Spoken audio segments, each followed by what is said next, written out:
Hi guys, so today I am doing another book review. I really enjoy doing book reviews. I feel like I'm not very good at filming them because I tend to ramble a lot and kind of babble. I'm also wearing a beret for the first time in my entire life, so I have no idea if this is how you're supposed to wear a beret, but it's on my head. What I'm discussing today is Little Women. This is a book that I have owned for many years. This particular copy was my childhood copy, and I read up to page, let me have a look, page 120 when I was like probably 10 or something, and I never finished it. And I saw the new movie adaptation with my grandma and I decided I had to pick this up, so I got it down from her loft and I read it, and it's one of my favourite books of all time now. It's definitely one of, if not my favourite classic. Big statement, but I am obsessed.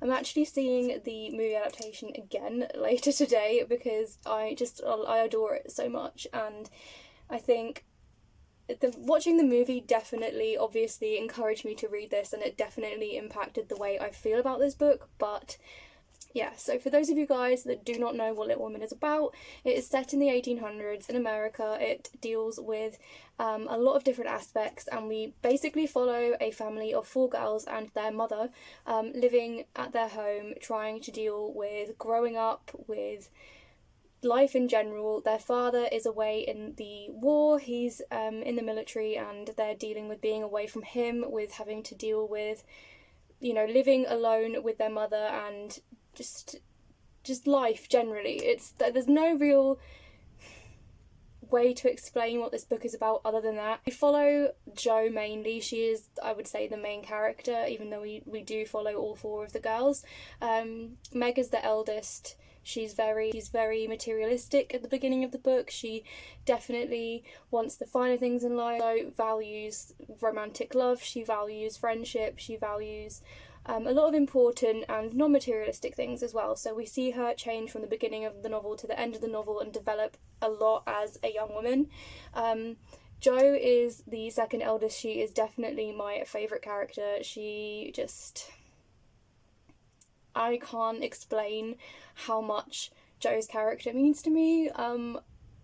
One of my favourite actresses ever, Saoirse Ronan, plays her in the film adaptation that's just come out. Like, that has impacted the way that I feel about Jo, but I really love her. I think she is such a strong-willed character. She can teach you so much. She has a lot of difficulties to do with the way that she reacts to certain situations. She has a very fiery temper, and she sets out to kind of rid herself of that doubt and that niggling negativity around that. She wants to be a more positive person and try and control that fiery temper and her anger and her sadness, and she does a lot of important things in this book. I'm not going to tell you what they are because I think it's something that you really need to read and, you know, learn for yourself while you're reading it. But she is such an important character to me, and she's definitely one of my new favourite characters ever.